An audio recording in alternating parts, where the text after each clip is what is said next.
1990년 발표된 동물원의 노래, 시청 앞 지하철역에서 노래 가사를 분석하기에 앞서 미리 노래를 한번 들어보고 이 영상을 본다면 더 큰 도움이 될 수 있겠습니다. 시청 앞 지하철역에서 너를 다시 만났었지. 첫 소절에서 주인공 화자가 너라고 지칭되는 상대방을 만난다는 상황이 설명됩니다. 여기서 그냥 너를 만났었지가 아니라 너를 다시 만났었지 라고 얘기하는데, 간헐적이나마 연락을 주고받거나 종종 만나는 사이였다면 이런 표현은 쓰지 않았을 겁니다. 언제 만날 것이라는 기약이 없던 관계에서 마주쳤기 때문에 다시라는 품사를 써서 극적인 만남의 상황을 강조한 것이라 볼 수 있습니다. 또한 시청이라는 장소가 배경으로 등장한 것도 의미가 있는데, 이 시청이라는 지하철역은 서울의 중심부에서 사람 많이 타기로 악명 높은 1호선과 2호선이 교차 환승되는 지점으로서, 즉 유동인구가 많아서 사람들이 어디에서 왔다가 어디로 가는지가 모호한 곳입니다. 이곳에서 마주쳤다는 건 도심 한복판 수많은 군중 속 하나의 외로운 개별적 존재로서 스쳐 지나가는 관계로 끝날 것이라는 걸 암시하는 미장센이기도 합니다. 신문을 사려 돌아섰을 때 너의 모습을 보았지. 그때는 스마트폰이 없던 시절이기 때문에 지하철에서 심심할 땐 대부분 신문을 읽던 시절이었습니다. 그런데 주인공이 신문을 산다는 건 결국 지하철을 타기 위해서라 볼 수 있습니다. 내리는 상황이라면 굳이 신문을 살 필요가 없기 때문입니다. 따라서 그 시점에서 시청역은 주인공에게 목적지가 아니라 출발지라는 얘기가 됩니다.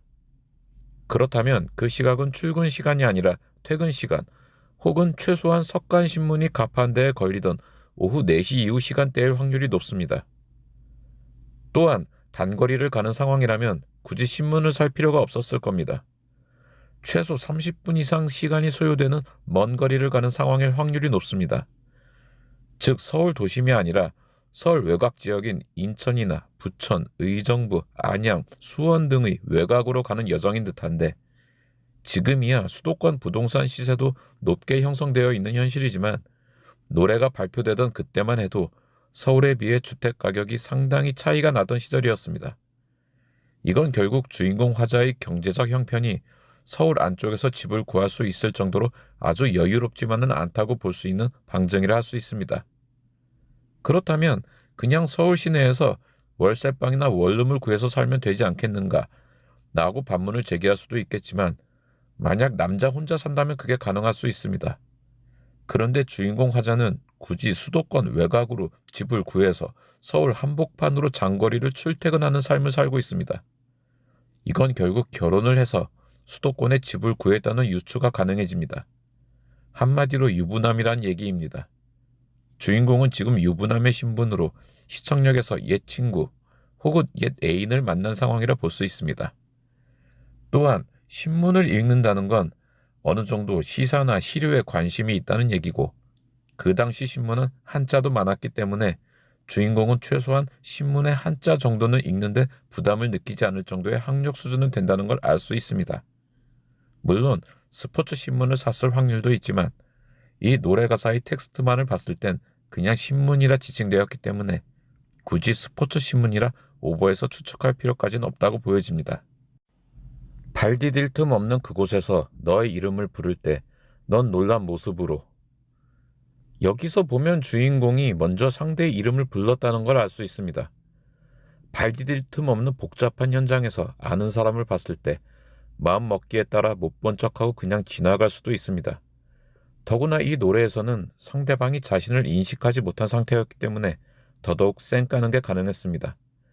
그런데 주인공이 상대의 얼굴을 못 본 척하지 않고 굳이 이름을 불렀다는 건 둘의 관계가 그리 나쁘게 헤어진 것이 아님을 우리는 이 대목에서 알 수 있습니다. 만약 두 사람이 과거의 연인 관계였다고 해도 이별의 원인이 최소한 주인공의 부끄러운 귀책 사유, 그러니까 외도, 잠수, 폭력, 마약 등의 트러블로 헤어진 건 아니라는 걸 알 수 있습니다. 그렇기 때문에 당당히 이름을 부를 수 있었던 것이라 보여집니다. 그게 아니라 어떤 불편한 껄끄러운 사연이 있었다 해도 이제는 그것이 충분히 누그러질 만큼 세월이 흘렀다는 얘기도 됩니다. 너에게 다가가려 할 때 난 누군가의 발을 밟았기에 커다란 웃음으로 미안하다 말해야 했었지. 물론 껄끄러움이 없다는 게 아주 맘 편한 심리 상태란 얘기는 아닙니다. 사람의 발을 밟았다는 건 웬만해서는 일어나지 않는 일입니다. 겉으로는 내색하지 않더라도 주인공은 흥분과 긴장감으로 흔들리는 마음을 주체할 수 없어 몹시 당황하고 있다는 걸 이 대목에서 알 수 있습니다. 사람이 심리적으로 동요가 일어나면 시야가 매우 좁아지고 머릿속이 하얘지면서 주변을 살필 겨를이 없기 때문에 바로 옆에 있는 사람의 발을 못 보고 그냥 밟게 되는 것입니다. 게다가 평소에 그런 상황이라면 조용하게 미안하다 짧게 한마디 하거나 눈빛으로 기싸움을 하거나 했을 텐데 아주 흔쾌히 미안하다고 하며 커다란 웃음까지 보인다는 건 심리학적으로는 페이스 세이빙 스트레 즉 체면 복구 전략으로서 위기가 증폭될 만한 순간을 유머러스한 해프닝으로 전환시키는 방어 행위입니다. 이건 발을 밟은 자와 밟힌 자, 표면적으로 두 사람의 갈등 관계이지만 주인공의 머릿속에는 멀리서 자신을 지켜보는 옛 친구의 시선 또한 존재하기 때문에 실질적으로는 삼각구도의 상황 속에서 자신이 갈등에 휘말리지 않고 친구 앞에서 체면을 유지하고자 하는 고도의 위기 극복 전략인 것입니다. 한마디로 나 이 순간만큼은 망신당하고 망가지고 싶지 않다라는 주인공의 강력한 의지가 커다란 웃음이라는 과장된 액션으로 연출된 것입니다. 살아가는 얘기, 변한 이야기, 지루했던 날씨 이야기, 밀려오는 추억으로 우린 쉽게 지쳐갔지.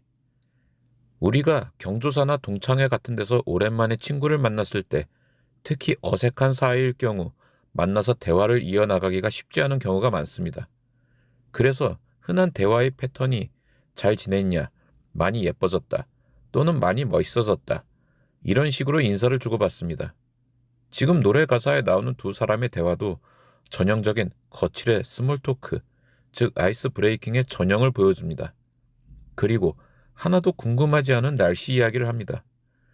전직 기상청 사내 커플 출신도 아닌 것 같은 두 사람이 날씨 이야기로 그 소중한 만남의 시간을 허비한다는 건 할 말이 없어서이기도 하겠지만 정말 하고 싶은 얘기를 꼭꼭 눌러둔 채 겉돌기만 하고 있다는 얘기입니다.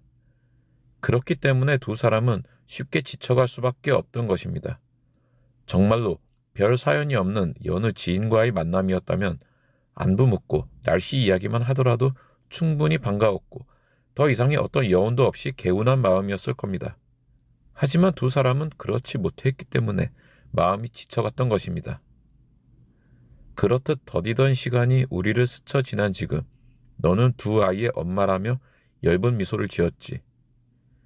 드디어 대화가 한 발짝 더 핵심으로 들어오는데 상대방의 정체가 드러나는 순간입니다.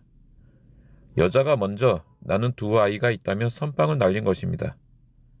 이건 상당히 중요한 메시지를 던진 것이라 볼 수 있는데 여자는 단순히 남자가 궁금해하는 본인의 근황 혹은 결혼 여부에 대한 묵직한 대답을 한 것뿐만 아니라 여기에 하나 더 얹어서 나는 두 아이가 있는 유부녀이니까 혹시나 하는 희망 회로를 설계하지 말아라 하는 선긋기라고도 볼 수 있습니다. 물론 그럼에도 불구하고 또 다른 관계의 확장성을 꿈꾸는 시나리오가 가능성이 없는 건 아니지만 이건 일일 드라마가 아니니까 거기까지 생각하는 건 무리수가 있습니다. 나의 생활을 물었을 때 나는 허탈한 어깨짓으로 어딘가 있을 무언가를 아직 찾고 있다 했지. 여자가 먼저 선빵을 치고 이제 남자에게 공을 넘깁니다. 그렇다면 남자도 자신의 근황을 얘기해야겠죠. 그냥 막연히 잘 지낸다가 아니라 구체적으로 어떤 직장에서 어떤 직책인지 또는 결혼을 했는지 등등을 얘기해야 하는 순간이 온 것입니다.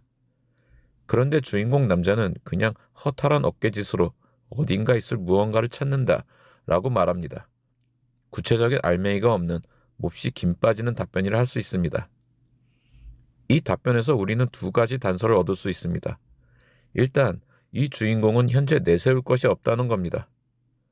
진짜 과시할 것이 있는 사람들은 그냥 숫자나 고유 명사를 내세우면서 구체적으로 말합니다. 나 삼성전자 철강 3팀 과장 2년 차야.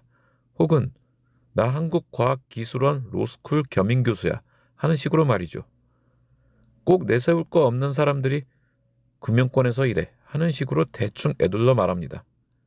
하다못해 서울 자가의 대기업에 다녀 라는 말이라도 하든가. 아마도 이 남자 주인공은 현재 취업 준비를 하고 있거나 고시공부 같은 아직 이룬 것 없는 사회초년생이 아닌가 합니다. 그리고 또 한 가지 알 수 있는 건 이 남자의 마음이 아직 상대 여자에게 마음을 품고 있다는 겁니다. 어딘가 있을 무언가를 찾는다는 건 자신의 직업적 커리어나 사회적 성취를 말하는 것처럼 보이지만 다른 쪽에서 보면 아직 이루지 못한 사랑, 특히 지금 눈앞에 있는 상대방에 대한 그리움과 재결합의 가능성 등을 간접적으로 표현한 뉘앙스로도 해석할 여지가 있기 때문입니다. 그리고 이 노래 가사 장르의 특성을 고려해 봤을 때 이런 의도가 있었다고 보는 쪽이 더 적절할 수도 있을 것입니다. 그 이유는 뒤에 따라오는 가사의 한 대목에서 더욱 선명하게 드러납니다. 가끔씩 너를 생각한다고 말해주고 싶었지만 짧은 인사말을 남겨둔 채 너는 내려야 했었지. 남자는 이 말을 꼭 여자에게 전달하고 싶었을 겁니다.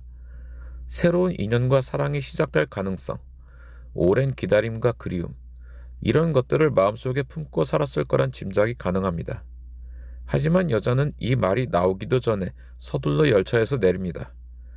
하필이면 그 순간에 내려야 할 역에 도착했다는 건 짓궂은 운명의 방해 공작이라 여길 수도 있지만 조금만 생각해보면 그 역이 굳이 그 여자가 내려야 할 역이 아니었을 수도 있습니다.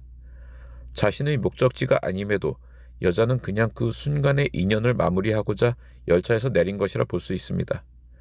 그리고 그것이 가끔씩 너를 생각한다 말하고 싶었던 주인공 남자에게 행동으로 보여준 여자의 대답이라 보여집니다. 열차에서 내린 여자와는 다시 언제 만날지 기약이 없을 것입니다.